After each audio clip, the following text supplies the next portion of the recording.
Chers candidats, chères candidates, après plusieurs mois de préparation, nous voici à la veille de l'examen du baccalauréat de l'année 2018.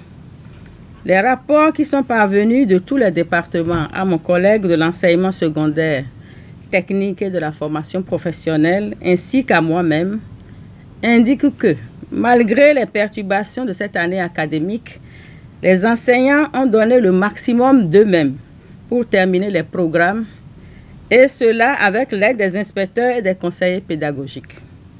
Je tiens avant tout à les remercier pour ce sursaut patriotique qui nous a permis de relever le défi de la préparation des candidats à l'examen qui commence demain. Quant au directeur de l'office du baccalauréat, il nous a fait le point des préparatifs du déroulement de cet examen.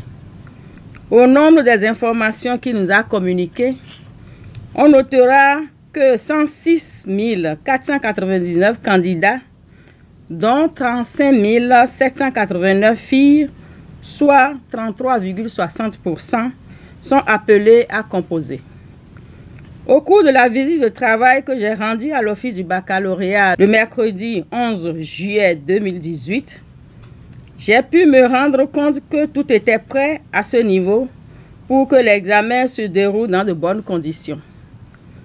Le directeur m'a également assuré que les candidats et candidates et les surveillants et surveillantes de salle avaient reçu leur convocation et que tous les centres étaient prêts à accueillir les candidats et candidates. Cette année a vu la création de nouveaux centres dans les communes de Boukoumbe et de Tori, où d'ailleurs mon collègue de l'enseignement secondaire et moi procéderons au lancement officiel des épreuves demain à Tori, à Guako. La création de nouveaux centres d'examen a pour but de rapprocher davantage les candidats et les candidates de leur centre de composition.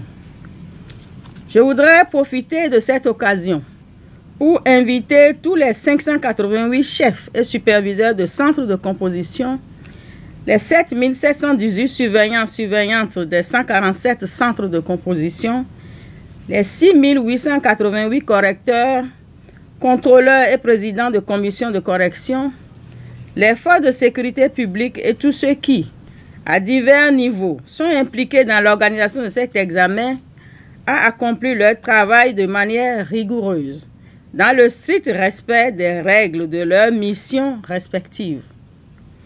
Le directeur de l'office du bac m'a assuré que toutes les personnes impliquées ont été triées sur le volet sur la base de critères de qualité et ont été sensibilisées à la taille de l'enjeu.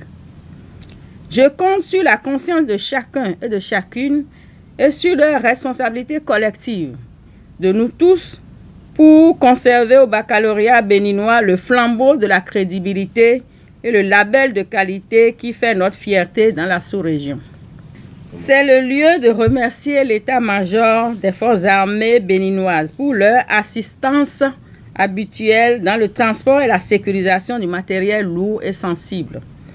C'est aussi le lieu de sensibiliser les parents des candidats et candidates sur leurs responsabilités dans la constitution du kit d'examen de leur enfant où doivent se trouver la convocation, une pièce d'identité et diverses fournitures nécessaires. Chers candidats, chères candidates, à la veille de cet important examen, pour notre système éducatif et pour votre avenir professionnel, c'est à vous que je réserve les derniers mots de cette tribune de sensibilisation à la synergie de nos actions pour le baccalauréat 2018 réussi. Je voudrais surtout vous rappeler que l'examen du baccalauréat n'est pas un concours, mais une évaluation d'étape qui conduit à une conclusion réussie des études secondaires et vous ouvre les portes des études supérieures dans les universités publiques et privées. C'est maintenant à partir de demain, par la concentration sur les exigences de chacune des épreuves qui sont à votre portée, que vous donnerez un tournant décisif à votre vie. J'emprunterai une image à cette période de la Coupe du Monde pour vous dire « La balle est maintenant dans votre camp ». Bon vent et plein succès à tous et à toutes. Je vous remercie.